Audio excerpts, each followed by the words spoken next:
Hey everyone. Good evening, good evening, good evening. This is Corinne Lafont. Thank you so much for joining me again. Today is day 7 in the countdown to Christmas series. You know when? Let me just make sure that I am being heard like I've been doing for the past few evenings. Just making sure and testing. I think that I'm right. So we're good to go. And thank you again for joining me. Again, I can remind persons that if they want to join me, they can just let me know in the comment section and I can send them the link to do so. And you can be right beside me. Sorry, right beside me. Oops. I could never get this. Right beside me. Right beside me. Everything is opposite when you're doing these virtual events. Oh my goodness. Well, not all the time, but most of the time. So you can be right beside me, showing up on Facebook, YouTube, and LinkedIn at the same time. That's where it's being streamed. And I'm kind of enjoying this series, sharing with you, thinking whether I should continue. I think I would. These are nice video journals of my experience, tidbits, tips, um, just to guide you along for somebody who may need it. That's what the You Know When is about. So if you have been following me, listening for the past few days, because today is day 7. So if you have been listening for the past 5 days, you would know what the You Know When series is about. And probably you can add your own You Know When to this, you know? You can add your own You Know When to this, you know? We Trinities like to add you know at the end of everything. So you know when. And we're 1 week away from Christmas. Can you imagine that? 1 week away. Wow. Time waits on no one. I saw a post today that, what was it? Was it in LinkedIn? 3 months from now, you will thank yourself. 1 year from now, you will thank yourself if you do what you're supposed to do today. And when I saw that, the 1 year and the 3 months, sorry, a separate post, I was like, yes, thank you for this reminder.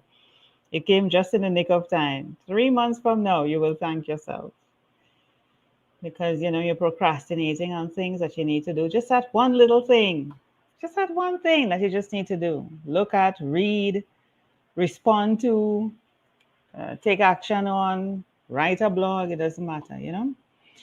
So take action on things that you need to do. So I took action on this You Know When series, just like that. Probably in the final day, I will share with you how, or probably at another session, I will share with you how I did the You Know When series at the end of it, how it all came together. And this is how my life has been.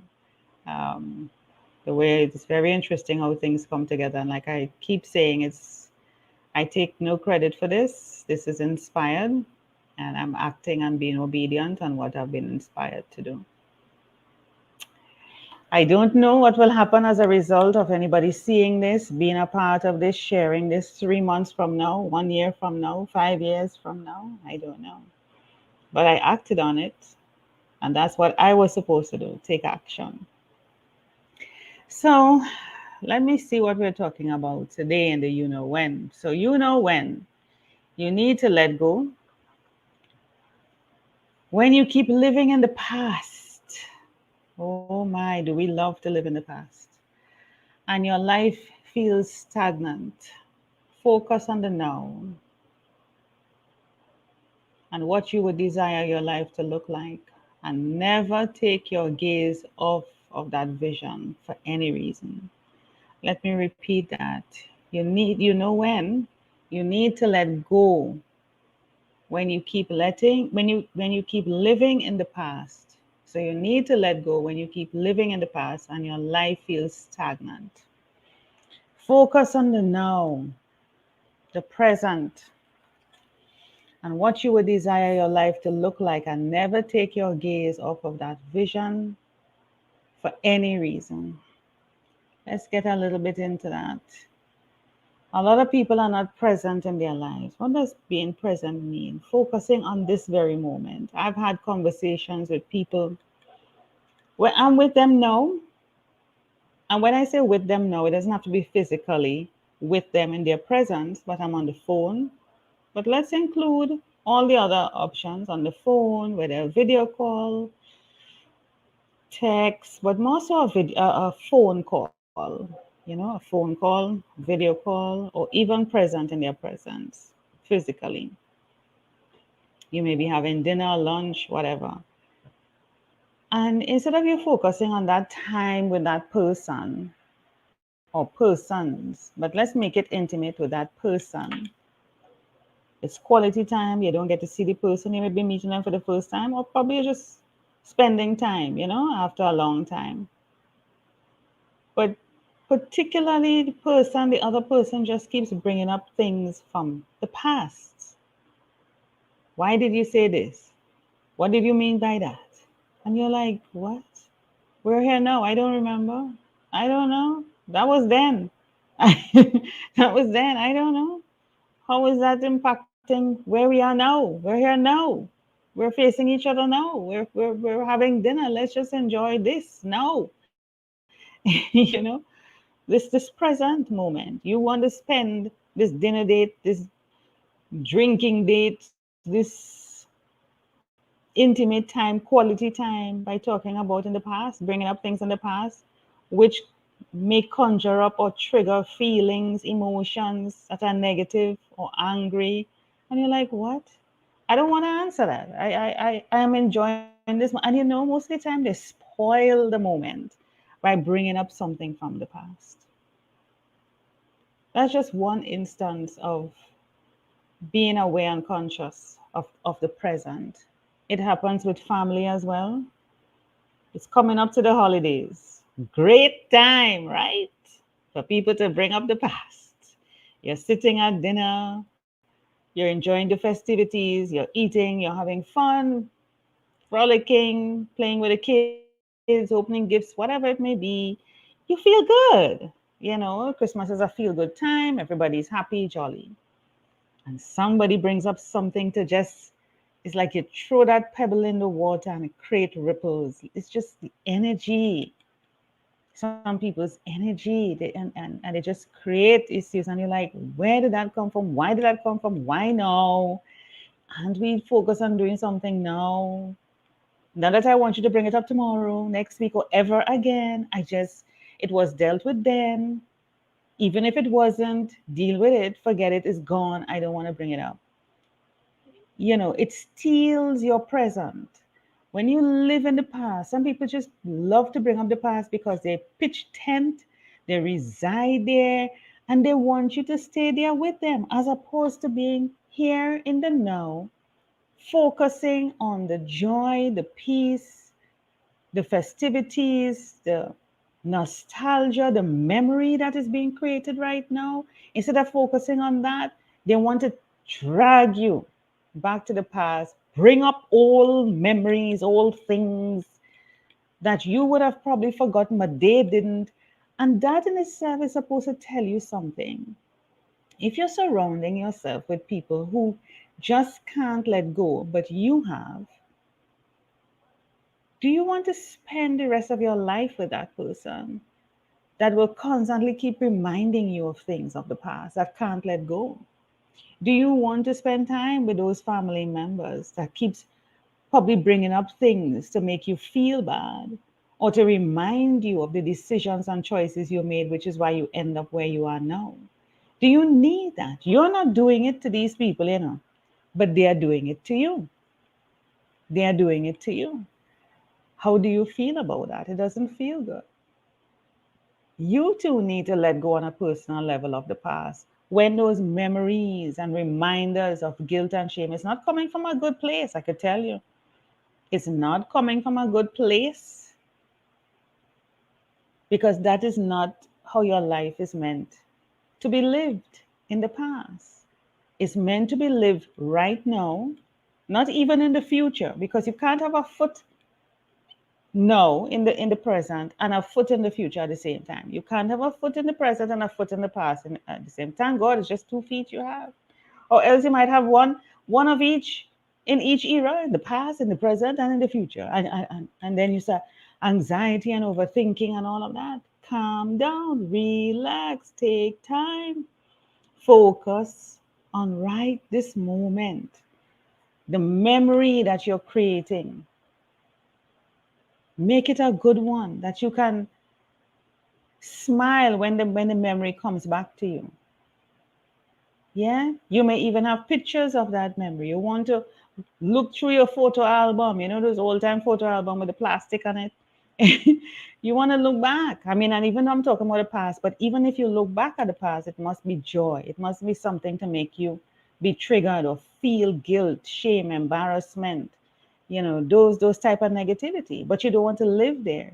It must be feel good feelings to make you feel to do more of that, to make you smile in that present moment, to make you feel good that you did what you did then, not the opposite.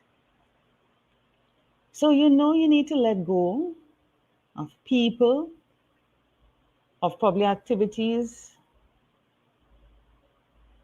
of relationships that you're thinking about building, people that you're thinking about building a relationship with that keep pulling you, dragging you back to the past. You want to let go of that, right? You want to let go of living there, pitching tent, because your life will not move on. Your life will not move on. You're stagnant, like it says. You're stagnant, and nobody wants to be stagnant. Well, let me not say that. I would hope that nobody wants to be stagnant. I'm making a big assumption here. I guess some people may want to be stagnant, but I don't want to be, and I'm thinking others wouldn't. But there are some people who are quite comfortable with the comfortable, and they're not moving, and they live their life that way. This is what they know. They're programmed. They can't operate any other way. They're programmed that way. And so they push their agenda on you as well, that you must also live in the past with them. Misery love company? No. You have a choice. You have a choice not to entertain that conversation, not to entertain those thoughts, to discontinue that date if you don't like it. You don't have to sit through an entire date. If you're on a date with someone sitting across at a dinner table, you don't have to sit there in torture and think that just because somebody has taken you out for dinner, you don't have to do anything. You can get up and say, listen, I have to go. You can, as a result, you can get up and pay for whatever portion of your meal or even pay for the entire meal if you feel like it. And I'm saying, as the woman or even as the man, you can pay for the entire meal, buy something, take it home.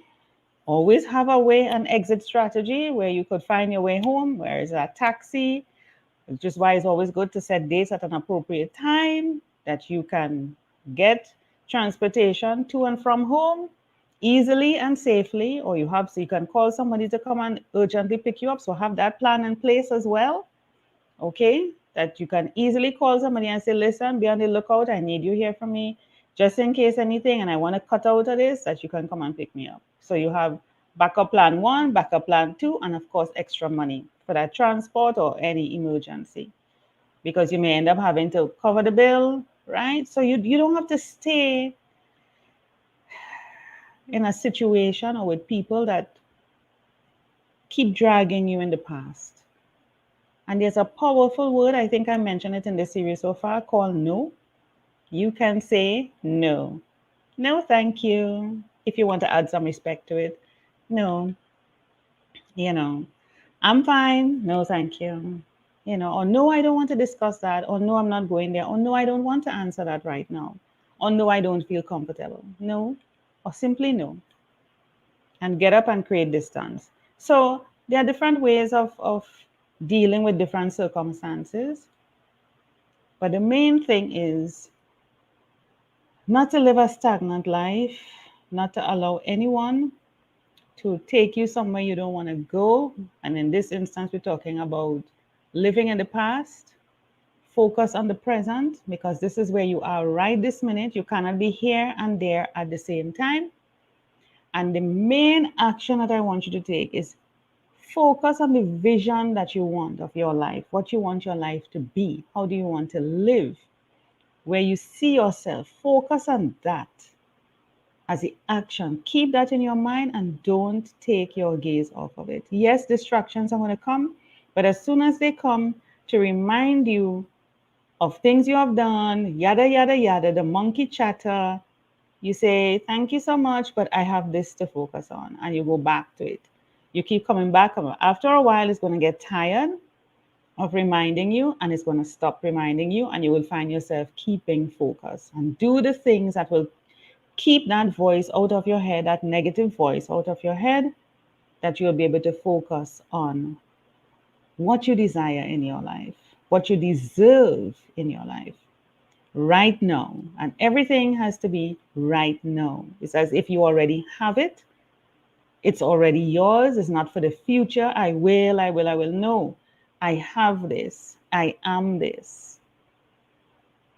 Okay, I have this. This is already mine. I own this. I am. Present tense is what you use. So I thank you once again. The time just goes by so quickly when I'm here talking about the series. And I've gone a bit over time, but this is just a wrap-up time. So again, thank you for spending the time with me. I always enjoy sharing. As I said, I don't know 3 months from now, 6 months, 1 year, 5 years from now, who this will impact and how it will impact you, if ever. But as I said, it's now. It doesn't matter to me what happens then. It's what I do now. And I'm planting the seeds. I'm hoping that this impacts somebody right now who is watching, listening. Please feel free to share, like, comment. And if anyone jumps on this series, which is being shared on Facebook, YouTube, and LinkedIn, just let me know if you want to join me in studio and I will share the link with you. Have a great evening. Be safe and be well. See you again, same time, same place tomorrow. Every day until the 24th, until Christmas Eve, same time, same place. Keep an eye out for the link so that you can set the reminder. Take care and all the best.